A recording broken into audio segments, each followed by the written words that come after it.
Friends അപ്പോൾ ഒരു maintenance വർക്കാണ്.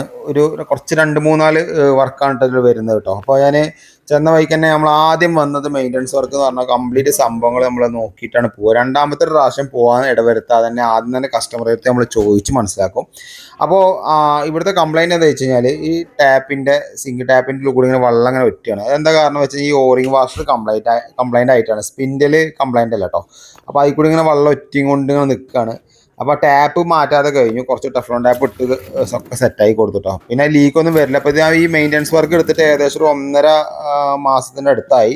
ഇപ്പോൾ ഇതുവരെ കംപ്ലൈൻറ്റും കാര്യങ്ങളൊന്നും ഇല്ല. അപ്പോൾ കറക്റ്റായിട്ടാണ് നിൽക്കുന്നുണ്ട്. അപ്പോൾ ഇതേപോലെ ചെയ്താൽ മതി കേട്ടോ. അപ്പോൾ അതിൻ്റെ ലീക്ക് നിൽക്കും. കാരണം ഇതിൻ്റെ മുകളിൽ കൂടി നിൽക്കുന്ന വെള്ളം ഇങ്ങനെ ഒലിച്ച് വരികയാണ്. അതാണ് അതിൻ്റെ കംപ്ലൈൻറ്റ് കേട്ടോ. അപ്പോൾ ഞാനിപ്പോൾ ഒരു ഷോപ്പിലേക്ക് വന്നിരിക്കണം. നമ്മൾ ആദ്യം ഞാൻ സിങ്കിൻ്റെ ടാപ്പ് ശരിയാക്കി. അത് കഴിഞ്ഞിട്ട് നമുക്ക് വേണ്ട സാധനങ്ങളായിട്ട് ഷോപ്പിലേക്ക് വന്നു. ഒന്നാമത്തെ കാര്യം, ഇവിടുത്തെ 2 സിങ്കിൻ്റെ ഉള്ളിൽ കൂടി ലീക്കാണ്. ഫുള്ള് വെള്ളം ഇങ്ങനെ ഒലിച്ചിറങ്ങിയിട്ട് ലീക്കായിട്ടും സ്മെല്ലായിട്ടൊക്കെ വരികയാണ്. അപ്പോൾ ഞാനത് ഫുൾ പരിഹരിക്കാൻ വേണ്ടിയിട്ട് മൊത്തം 1.5 ഇഞ്ച് പൈപ്പാണ് ഇവിടെ സിങ്കിൽ വിട്ടുകിട്ടുക. പഴയ വർക്കാണ്. അപ്പോൾ ഞാനത് 2ൻ്റെയും മാറ്റി കൊടുത്തു. അതിൻ്റെ അടിയത്തെ പൈപ്പും മാറ്റി കൊടുത്തു കേട്ടോ.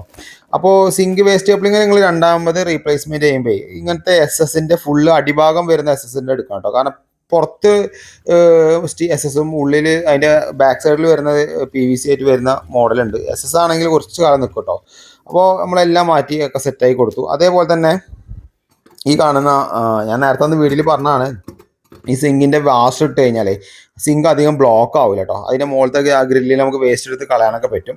അത് കഴിഞ്ഞപ്പോഴാണ് കസ്റ്റമർ പറഞ്ഞ ഒരു സാധനം സിങ്കിൽ നിന്ന് നടന്നുകൊണ്ട് അത് എന്താണെന്ന് ചോദിച്ചു. അപ്പോൾ ഞാൻ പറഞ്ഞു സിങ്കിൽ നിന്ന് വരുന്ന വെള്ളത്തിനുള്ള സൗണ്ടും കാര്യങ്ങളൊന്നും വരാതിരിക്കാൻ വേണ്ടിയിട്ടുള്ള ഒരു വാഷറാണ്. അപ്പോൾ അവർ കസ്റ്റമർ പറഞ്ഞത് വെക്കാൻ പറ്റുമോ ചോദിച്ചു.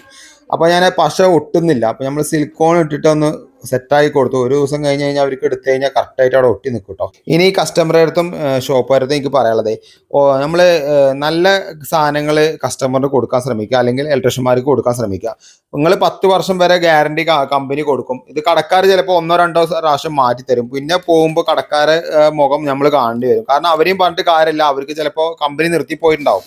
ഇത് 3 വർഷം കൊണ്ട് വന്നൊരു സംഭവമാണ്. അത്രയും കംപ്ലൈൻറ്റ് ഉണ്ട് ഇവിടെ. 3 വർഷം കൊണ്ട് ഫിറ്റ് ചെയ്താണ്. അത് ഫിറ്റ് ചെയ്ത് ഞാനല്ല, എന്നാലും ഞാൻ അതിൽ കുറ്റം പറയല്ല. നമ്മൾ എടുത്തു കൊടുക്കുമ്പോൾ നല്ല സാധനങ്ങൾ എടുത്തു കൊടുക്കുക. കസ്റ്റമർ ചിലപ്പോൾ ഇതിനെപ്പറ്റി വലിയ ധാരണ ഉണ്ടാവില്ല. 10 വർഷം ഗ്യാരണ്ടി പറഞ്ഞ് നമ്മൾ കൊടുക്കും. പക്ഷേ ഇതിന് ബലിയാറാണെന്ന് വെച്ചാൽ കസ്റ്റമർ തന്നെയാണ്. കാരണം നമുക്ക് സർവീസ് ചാർജ് തരേണ്ടത് കസ്റ്റമറാണ്. ഒരിക്കലും കമ്പനിക്കാർ ഇതുവരെ ഒരു കമ്പനി നമുക്ക് സ്വിച്ച് മാറ്റി പൈസ തരുന്നത് എൻ്റെ ചരിത്രത്തിൽ ഞാൻ കേട്ടിട്ടില്ല. അപ്പോൾ അത് കഴിഞ്ഞ് പോരുമ്പോഴാണ് അടുത്തൊരു സ്വിച്ച് കംപ്ലൈൻറ്റ് പറഞ്ഞത്. അപ്പോൾ ഞാൻ നിലവിൽ അയച്ചെടുത്ത സ്വിച്ച് നമ്മൾ മാറ്റി കൊടുത്തു കേട്ടോ. അതിന് എടുത്തിട്ട് മാറ്റി കൊടുത്തു. അപ്പോൾ ഞാൻ ഇവിടുന്ന് വാങ്ങിയ സർവീസ് കോസ്റ്റ് ആണ് 750 റുപ്യാണ് ഞാൻ ഇവിടുന്ന് വാങ്ങിയ സർവീസ് കോസ്റ്റ് വരുന്നത് കേട്ടോ. അപ്പോൾ എന്തായാലും ഈ വീഡിയോ സപ്പോർട്ട് ചെയ്യാം.